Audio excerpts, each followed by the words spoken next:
This is It Was a Thing on TV. Spoiler number one is Dr. Lee frowns.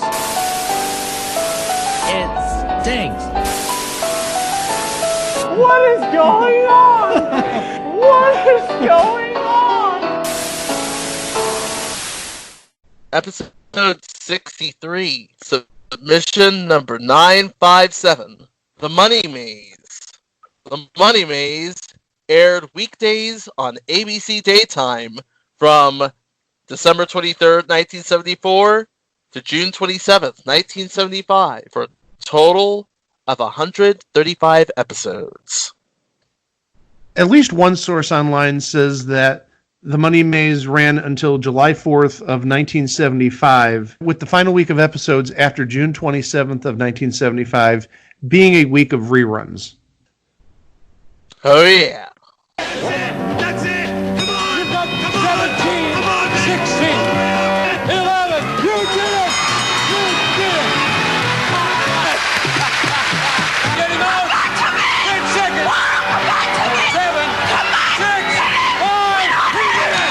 Oh! You got it all! You got it all!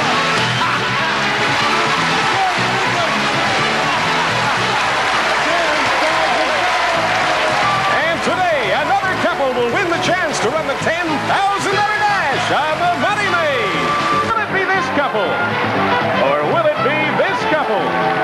Now here's the master of the maze, Nick Looney. Oh, yeah. Oh, boy. Am I glad you're here today.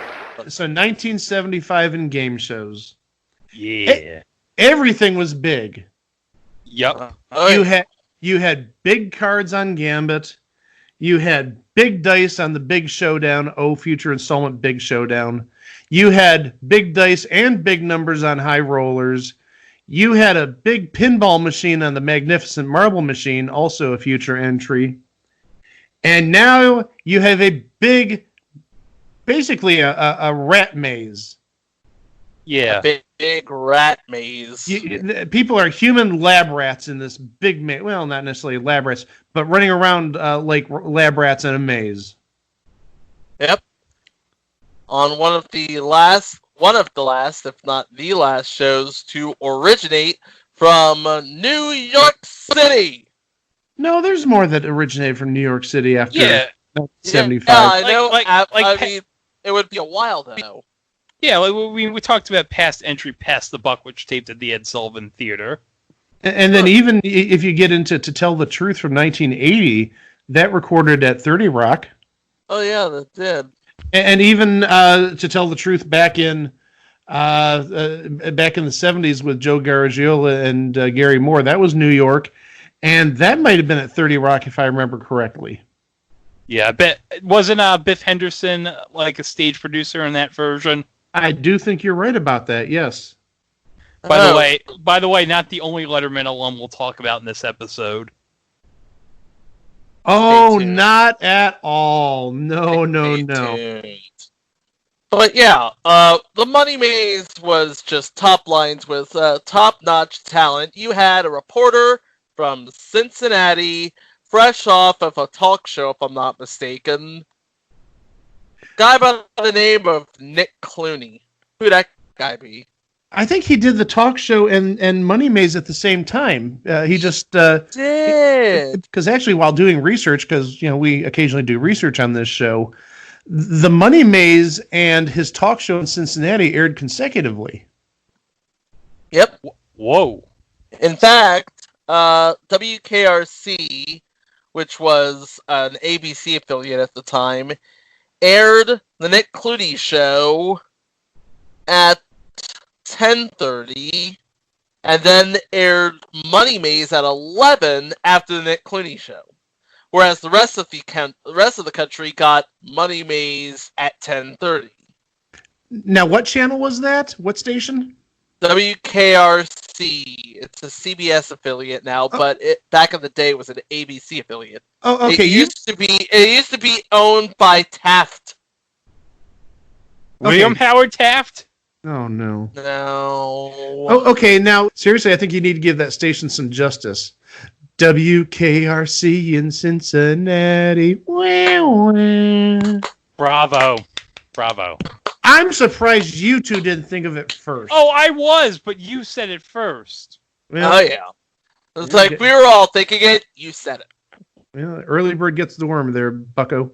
But in addition to Nick Clooney, oh, by the way, in case you don't know who Nick Clooney is, for years before AMC became AMC that showed Mad Men and Breaking Bad and Better Call Saul, they showed old movies. They were essentially the original Turner Classic Movies.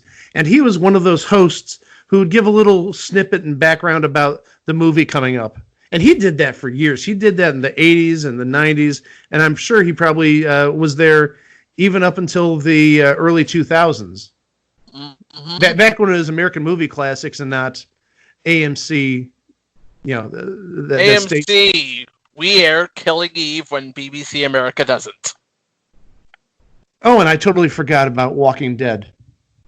Yeah, there's a little show on there called Walking Dead too. But yeah, that's who Nick Clooney is he was the guy who introduced a ton of the movies that American Movie Classics showed back in the good old days, as it were. But he's also known for something else besides that. Well, yeah, his sister, singer Rosemary Clooney. Yes. Oh yeah, he had a kid. He had a kid who grew up to be Batman. And that kid's name is George Clooney. Wait a second, Chico. You mean the George Clooney from Future Entry, the 1984 CBS comedy ER? No, he means George Clooney from Future Installment, the final season of Facts of Life. Oh, okay. One and the same. That guy. But we really also shouldn't overlook the announcer. No, we shouldn't. Guy who, if you love announcers, you heard his voice numerous times and you immediately know Alan Coulter. A.K.A. Big Red. Yeah. And gosh knows, he announced everything. I mean, he did USA commercials back in the day. He did. And he's done To Tell the Truth. And he's done The Pyramid. He did voiceovers for Sports Channel, I remember. Yep. Yeah, I mean, he's done everything. But yeah, this is one of those early shows where he cut his teeth. I mean, at the time, since this is 45 years ago, he couldn't have been much older than about 30 or so. No. Because I think he's got to be in the 75, younger than 80, but older than 75 range, I'd think. So he would have been in his early 30s at that point. Hold on. I will Wikipedia it. Okay. March 21st to 43. He is 77. So he would have been 31. He would have been 32. Yeah, 32. Okay, 31, 32 when this aired. Yeah. So he was just a pup at the time. I know he did I know he did a commercial for like Gillette razors around this time, and he was actually on camera. This would have been around the same time Moneymaze was on. May have been his first show. Might have been his first show. I mean, he doesn't have a big filmography, but the first thing listed is Moneymaze. But I mean, the Pyramid he did. It says $25,000 Pyramid. That's obviously I would assume maybe the Cullen version. Well, I was going to say I'd assume the Cullen version. Plus, also he may have been one of those fill-in announcers for the $20,000 Pyramid because they went through a slew of announcers. I know Alan Coulter did the 1980 version to Tell the Truth with Robin Ward. For some reason, I want to say he also did some with Joe Garagiola. I don't think he did. He may have done with Gary Moore, but I'm pretty sure he did To Tell the Truth sometime in the mid to late 70s. Oh, and also, I'm going to say it right now, the 1980 version of To Tell the Truth, it's going on the list. Okay.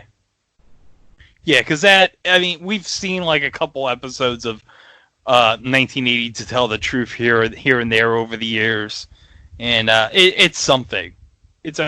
I mean, considering we now have the current version on ABC with Anthony Anderson, if you go back to the history of To Tell the Truth, it's certainly a notable entry into the To Tell the Truth canon. In a number of ways. I mean, well, we won't get into the reasons, but it is very worthy of induction, if you will. So now that we've gotten over the cast, we haven't even gotten to the crew with the production staff. It was created by two gentlemen, Don Lipp and Ron Greenberg. Ron Greenberg is a big name in the business if you don't know who he is. He produced Joker's Wild and Tic-Tac-Toe. He created the Challengers and the Who, What, or Where game.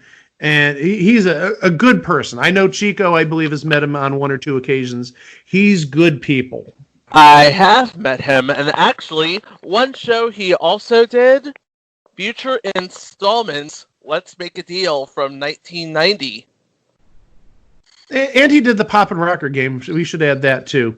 But so Ron Greenberg and Don Lipp co-created this game. They also co-created, as we mentioned earlier, another show from 1975, The Big Showdown. It was also produced not just by Don Lipp Productions, but it was also produced by Daphne Productions. And the big name behind Daphne Productions is Dick Cavett. Yes. That Dick Cavett? Yeah, that Dick Cavett was behind the Moneymaze, behind the production of it at least, yes. You learn something every day listening to this podcast. I was today years old when I learned that. Yeah. We bring this show up now because about a month to a month and a half, maybe even closer to 2 months ago, an episode surfaced online on YouTube, and I made an executive decision. We were going to be doing Mind Readers here, but Mind Readers, we can't really get a whole heck of a lot of mileage out of that, I don't think. It was a very bland game, even though And also, it's the worst Goodson Todman show ever, easily. Yeah, I was just about to say. Also, it sucked. Well, yeah, but it did give us the last car game in Card Sharks in 1988, 89-ish, where you have the group of 10 people. Okay, how many people said this? And you have that little marker, and if you're like 2 away or 1 away, you get $500, and if you're on the nose, you get the car. The basis of that was the end game on Mind Readers. Yeah. So, I mean, that might be the only good thing about Mind Readers, but we may cover that eventually. But so, yeah, watching this new episode, we've had the pilot out there for ages. I mean, it's made the rounds on the trading circuit for at least 25 years at this point. And the pilot is different than the regular show. We're going to focus on the regular show, but after you see the pilot and then you see what happened on the regular show, it's like, this is not a bad game. Or at least not a bad show. Maybe the game is a little weak, but the show itself, I mean, you've got this maze, and the maze is somewhere in the realm of about 50 feet by 100 feet. So that's, I mean, humongous. That's gigantic, 50 feet by 100 feet in a studio.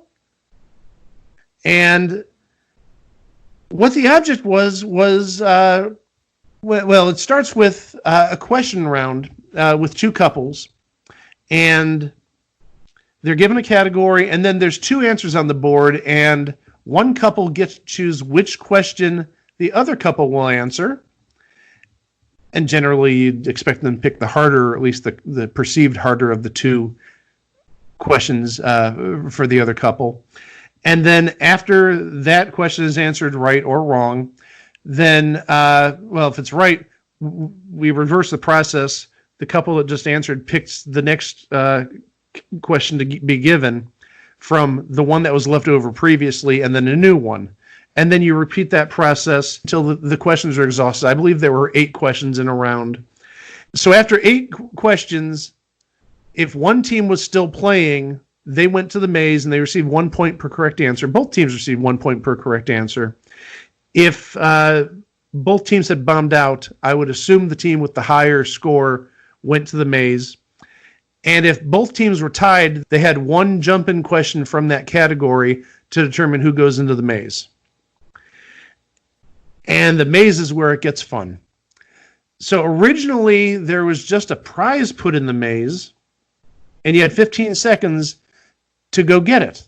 And one person will run in the maze, the other spouse will guide, will tell the husband or the wife, go left, go right, turn around, go through the revolving door. Oh, we should tell you, in the maze, there were diagonal doors, and there is also a revolving door in the middle of the maze. So that's a nice little shortcut if you think about it. It's a shortcut, but at the same time, it could also really, really trip you up. Yeah, depending on the timing and how well you pay attention to directions. And so the object was get to the specific side of the podium that has that prize.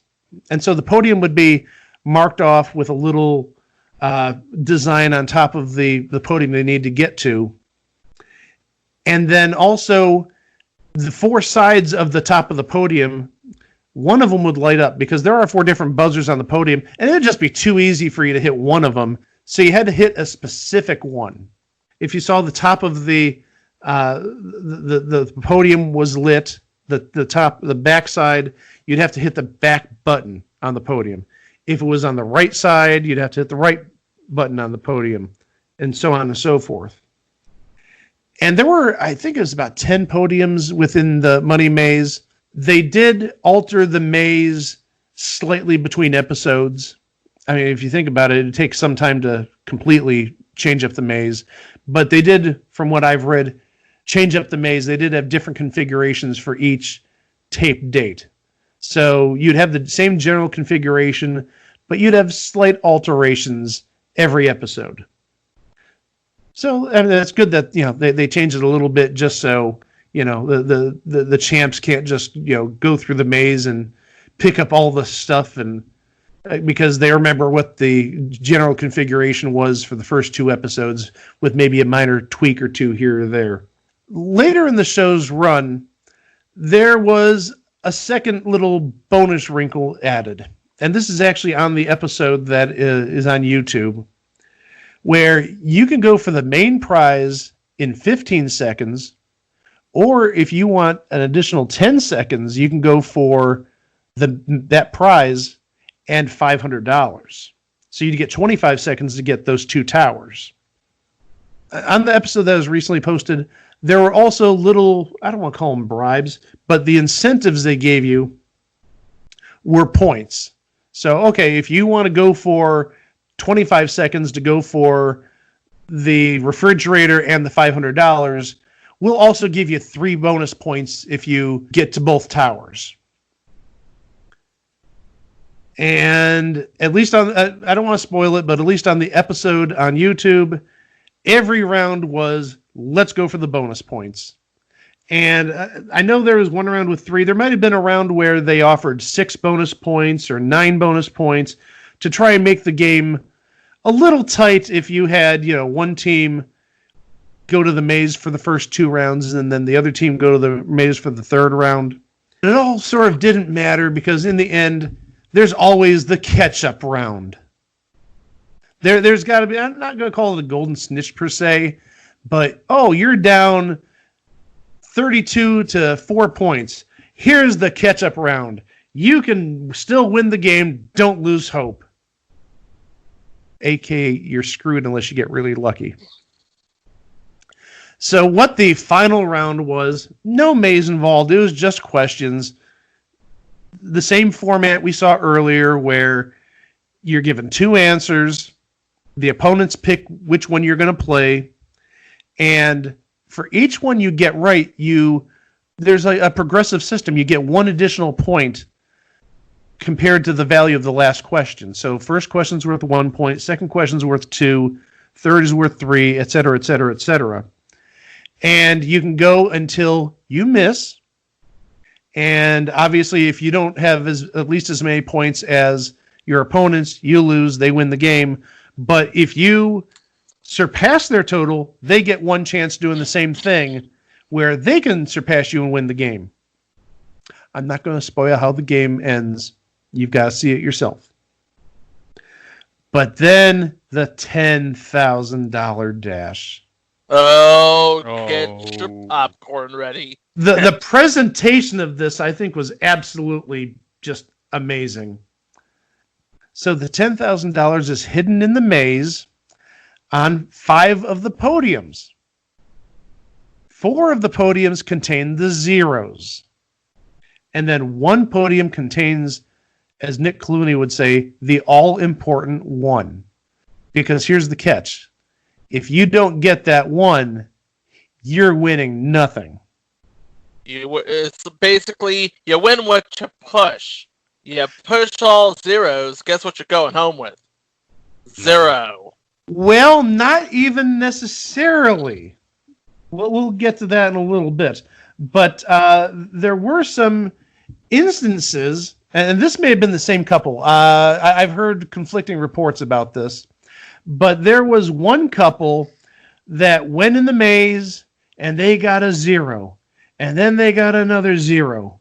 And then they got a third 0. And then they got a fourth 0.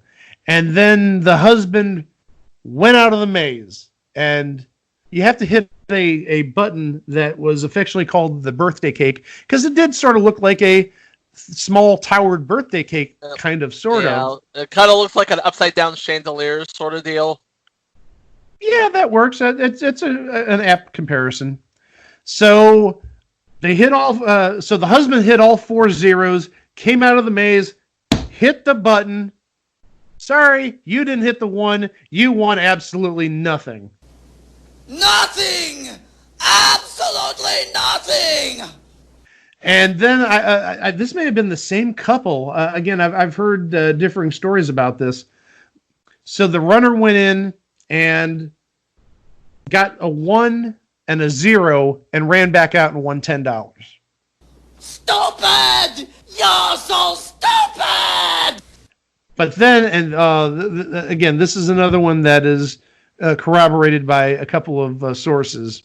Oh. This may be the first situation where an expletive, albeit sort of on the mild side nowadays, aired on TV. So there was a runner named Warren, and his wife was giving the directions from the crow's nest.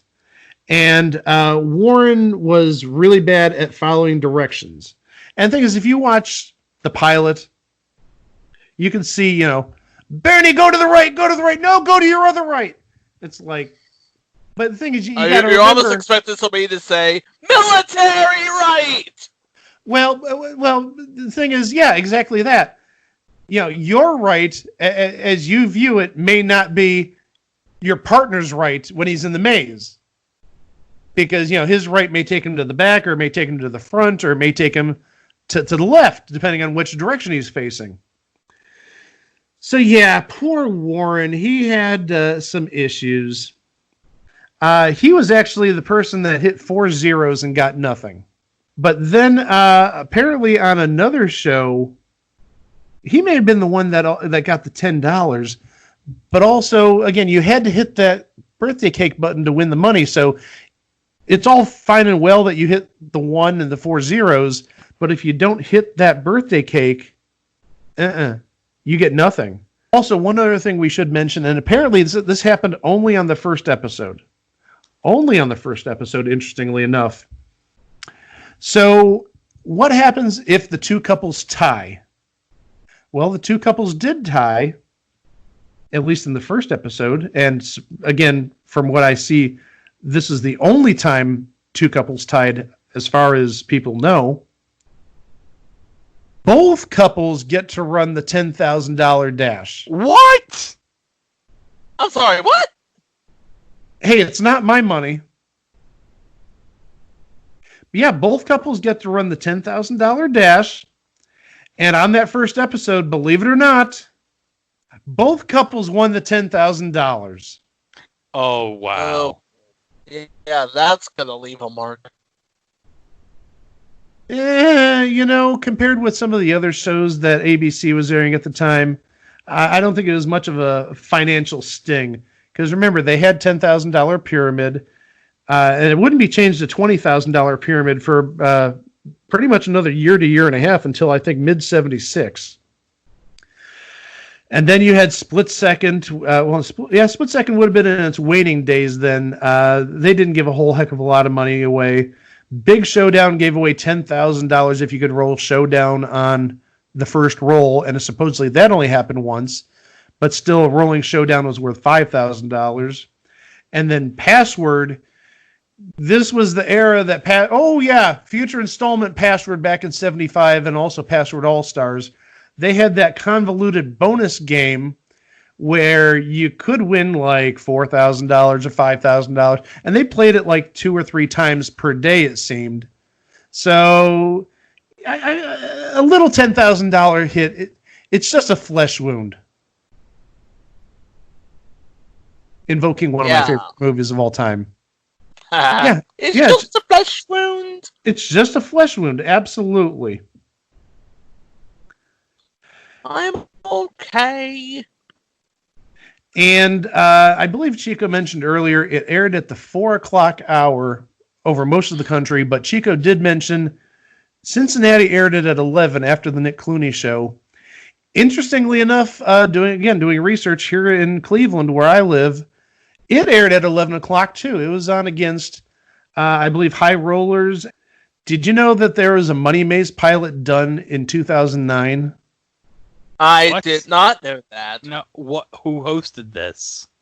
Well, I don't know because it was done for a network in France. Oh.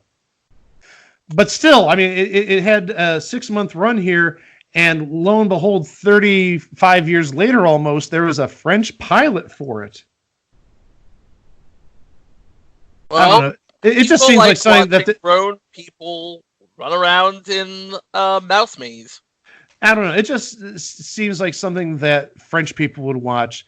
Maybe it's because I've watched a little too much of French Price is Right this week while going down rabbit holes. They got some weird pricing games. Hey. You know what? I'm going to watch that later. Hey, couldn't be any more weirder than Future Entry, the early teens version of Australian Price is Right. Oh, don't even get me started on that.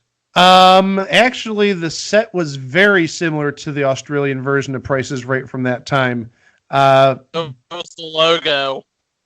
So was the logo, and at least they had a better variety of games, but they have some weird games. I mean, they have games that you know and love here. They have Plinko and some version of Punch a Bunch, and they've got cliffhangers, albeit a different type of cliffhangers. It was very weird watching how they do cliffhangers or how they do cliffhangers at different times, let's say. But France took some weird liberties with some of their games. But now we're getting kind of sort of off track here. Yeah, that's another entry for another day. We're getting back on track. And maybe it's just me, guys. This, I think, would be a great show to revive. And hear me out. We've had Wipeout, and we have Holy Moly, and those are 2 shows that are done in an outside setting. Could you imagine a Moneymaze being done on an outdoor set? I can imagine a Moneymaze being done on an outdoor set on a 2-tiered maze. Or would that be too hard? Oh, that's brilliantly evil. A 2-tiered maze. Put it in prime time. Bump up the stakes. Bump up the difficulty, dude. Yeah, make it $100,000. Put 6 numbers on the podiums, 5 zeros and a 1. Yeah, besides, this summer of 2020 has already proven that there is a market for people who like to watch other people run around trying to chase things. Hi, Ultimate Tag. How you doing? There is a round that's very much like Moneymaze on Ultimate Tag, where tag is being done in a maze. Kind of, sort of. Mm-hmm. So it's conceivable. You never know. I'm not going to hold my breath, but weirder things have happened. So that's the Moneymaze. Does anybody have anything to add? Did you talk about what Mark Evanier said about the set? I did not. Okay, so this maze, you said it was 50 by 100. It was Yeah. it was so large, and the studio was so high. I'm guessing it was one of those 2-story deals, because you have the maze on the ground, and then in the balconies you have the audience and the stage. So that would be like I think you're talking maybe 2/3 of your local performing arts center sort of deal. Now, it was stuffed in there. Yeah. yeah. So the set was so large, it took an entire crew an entire day to set it up, and then they taped the 5 shows, and then they'd have to break it down for another day. So for every 5 shows that aired, they had to take 3 days worth of production time to produce. That's expensive. And according to Mark Evanier, the producer of the show, Don Siegel, described Moneymaze as the first game show where the stage crew took home more money than the contestants. Which is probably not wrong. You're absolutely right about that. Again, that gets very expensive very quickly, especially when you're talking about 3 days to record 5 episodes. Or rather, you're paying the staff 3 days worth to get 5 episodes done. That's not terribly cheap. No. Oh, and I'm going to also add a couple more things. Talking about the 2009 revival for French television, it was for network TF1, or as we'd say in French, TF1. And it was Ron Greenberg with Don Lipp, who I believe passed away in 2009, so this is maybe one of the last things he did. And also Phil Guerin, who we know from, gosh, what hasn't he done in the last 20 years? Weakest Link. 21. Yeah, 21, absolutely. So he's a definite known commodity in the business, again, especially the last 20 years. But also, I should add that contestants were on for either 3 shows or they were automatically retired when they won the $10,000. So you couldn't win it 3 times and get $30,000. So once you won the $10,000, you're gone. After 3 days, you're gone. And in those 3 days, I mean, realistically, I mean, the prizes, at least again on the one surviving episode that's on YouTube, they just racked up. You had furs and you had appliances. I mean, I think in terms of prizes, the couple that day, not counting cash, won in the range of like $5,000 of prizes. Again, I know there's a fur. I believe there was a refrigerator or a kitchen of some sort. So, I mean, just in the prizes, you could make a good haul.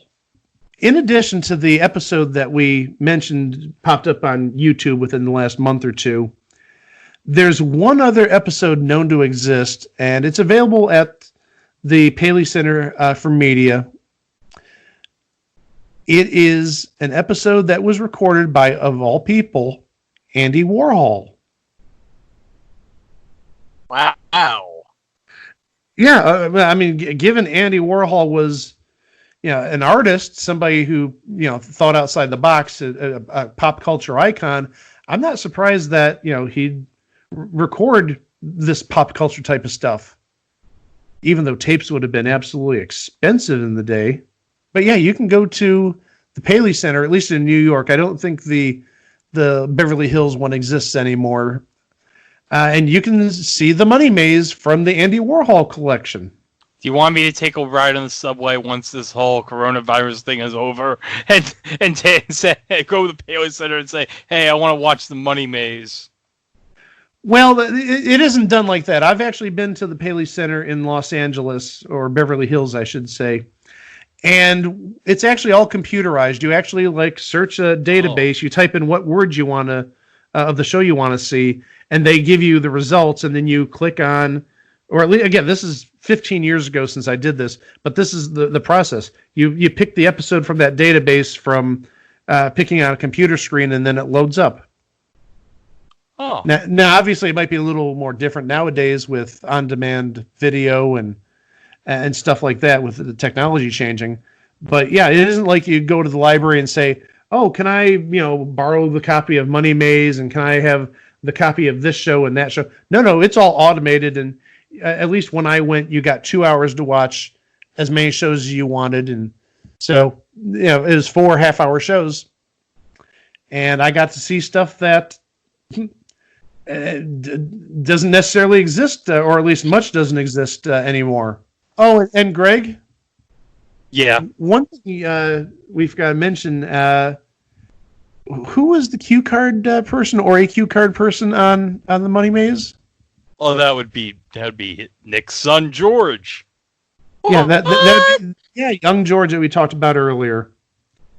But also, on top of the episode that Andy Warhol recorded, there was a brief clip from an episode, maybe it's the existing episode, I don't know, that aired in 2004 when Chuck Barris and young George Clooney were promoting the movie Confessions of a Dangerous Mind.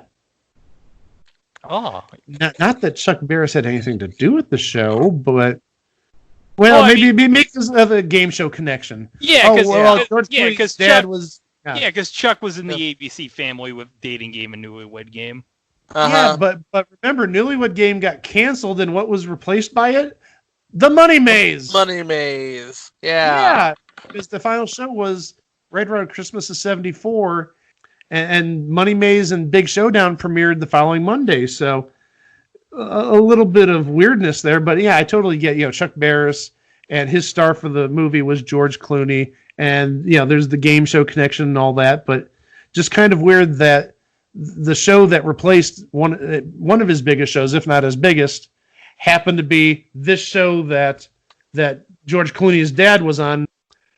Well, I think that's all we got. Chico, let's get through the maze and take us home.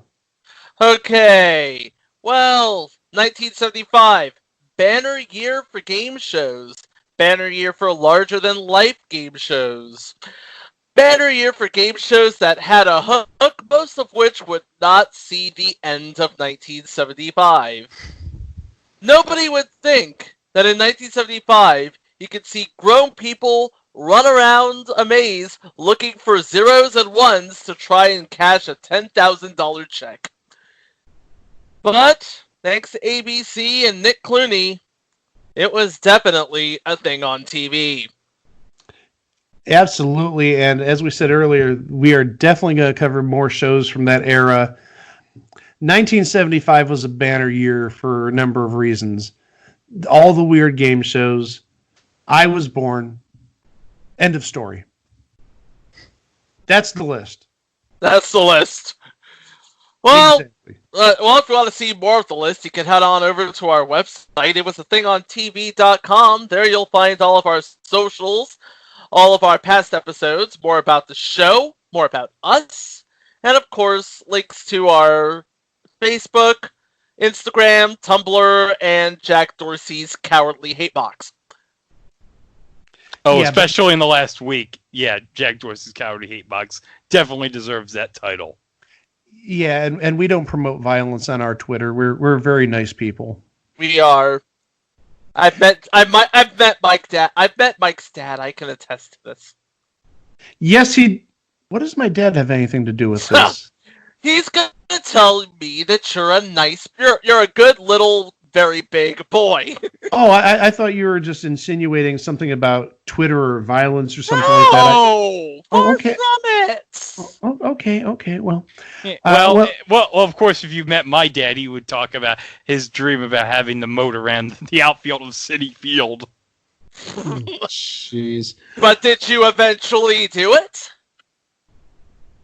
Okay, moving on. Oh, it's not my dream. It's my dad's dream to build a moat around. Also, don't forget that right before this episode got uploaded, we did a live show. We did our second live show. Mm-hmm. Yes. Yeah, we don't cover just the bad shows on here. We like all television, and we felt it was worth doing a live show over the second season premiere of Press Your Luck because they brought back some classics. Oh boy. We have Double Your Money plus a spin back, and we've got the Add a One. Oh boy. Oh yeah, add a one. Somebody could feasibly win $1 million without having to go through the big bucks bonanza bonus round. I don't think anybody's winning $100,000 in the first round. It's 100,000 plus the one. No, It's a thought. It's a nice hypothetical, but yeah, I'm sure the Add a One is limited to just the first round. But hey, we haven't seen the show yet. Who knows what's going to happen? Yeah, that's one of the reasons we're going to cover this. And It looks like there's some new whammies out there. Yeah. Oh yeah. Wacky waving inflatable whammy man. Wacky waving inflatable whammy man. I'll tell you what, guys. The Steve Harvey whammy is going to be in my nightmares. Oh boy. But more about that on the live show. Coming up later this week, I know everybody has something to say about this show. Not necessarily because it was so bad, but there's a lot to dissect from it. Yeah, we're going to go through the life and times of an Ohio native who joined the army after dropping out of college, and then spent his life as a roustabout before being twice married with a misfit son. And they all live above a convenience store for some reason. Okay, you guys don't know what we're talking about. I think we've thoroughly stumped you. So Well, I'll tell you this much. I bet Philip Jeffries knows what we're talking about. Well, That's a Twin Peaks reference. oh no, it always goes back to the Twin Peaks. You know this! Well, I know this, but maybe the people that listen to this don't know this. Well, if they've listened to 2 shows, they know everything goes back to Twin Peaks. Everything on this show comes back to 2 things. It's either Twin Peaks or the Match Game Hollywood Squares Hour. That's the list. That's the list. So you will find out what on earth we're talking about on the next episode of It Was a Thing on TV. Until then, for Mike, for Greg, I'm Chico. Do not forget, like, comment, subscribe, rate and review, and share, because sharing is caring. And give us those little green slips of paper in your mommy's wallet. Nobody's going to roar? Row! Going towards the back, Bernie. Come on, honey. Make a left. Go straight, Bernie. Make a right, Bernie. Go to the back, Bernie. 4 seconds. No, Bernie, come back 3 here. seconds. Bernie, 2 come back seconds. here. Whoa! Stop. Bernie. No, Bernie, you didn't make it, Bernie.